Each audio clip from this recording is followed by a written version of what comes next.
السلام عليكم. النهاردة هنعمل أسرع وأحلى مكرونة نجرسكو. ممكن تجربوها، مكونات سهلة جدا. هيطلع معاكم أحسن ب100 مرة من الطواجن اللي احنا بنشتريها من برا. معلقة من السمنة أو الزبدة،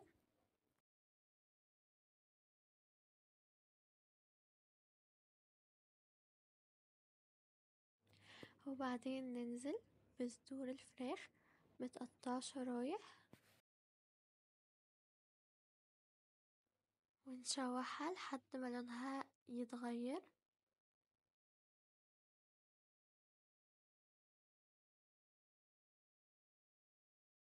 نضيف البهارات، معلقة بابريكا ونص معلقة فلفل اسود ونص معلقة بهارات مشكلة.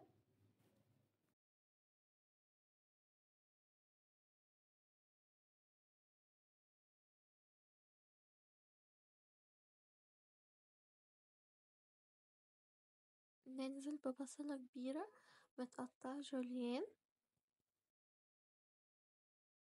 ونشوحها مع الفراخ. فصين توم مفروم ومعلقة صغيرة ملح وفلفل احمر واخضر. ممكن تحطي اخضر بس او احمر بس، المتوفر عندك.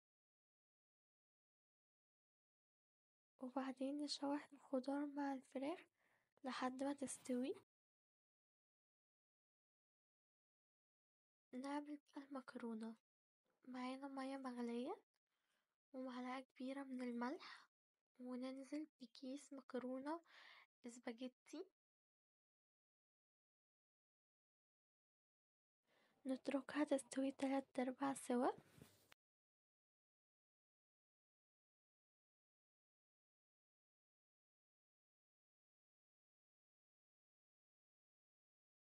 نعمل البشاميل، معلقتين كبار سمنة أو زبدة.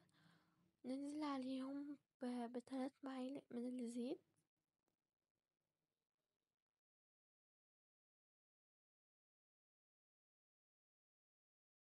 ننزل عليهم ب4 معالق كبار من الدقيق.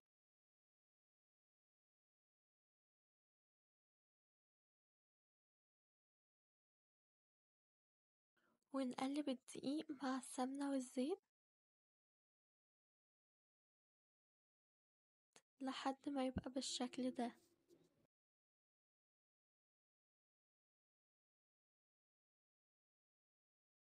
وننزل عليهم ب1 من الحليب.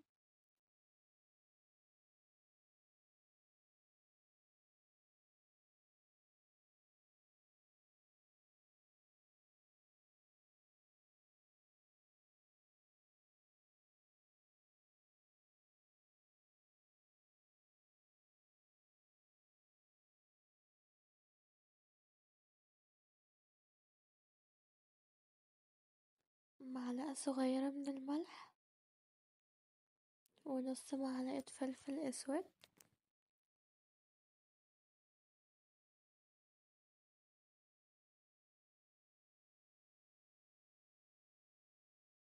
ده القوام المطلوب للبشاميل.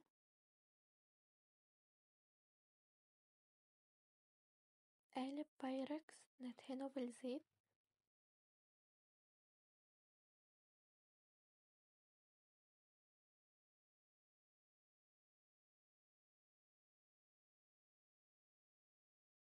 هنبتدي بطبقة رفيعة من البشاميل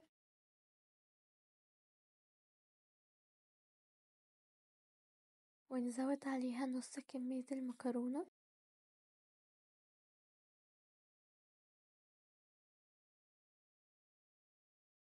وكمان شوية بشاميل.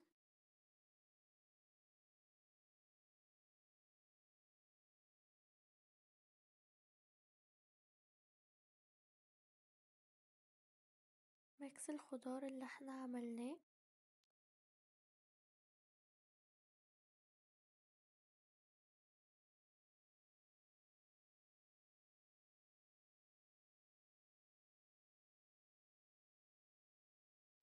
كمان زودت رشة من الزيتون، ده اختياري. نكمل باقي الطبقات، طبقة من المكرونة وطبقة من البشاميل وجبنة موتزاريلا على الوش.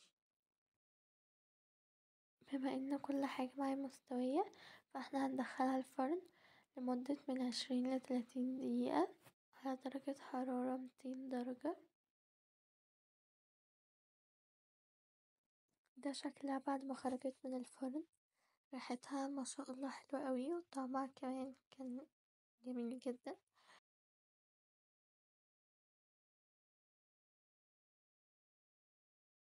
بجد احلى من طواجن بره بمليون مرة.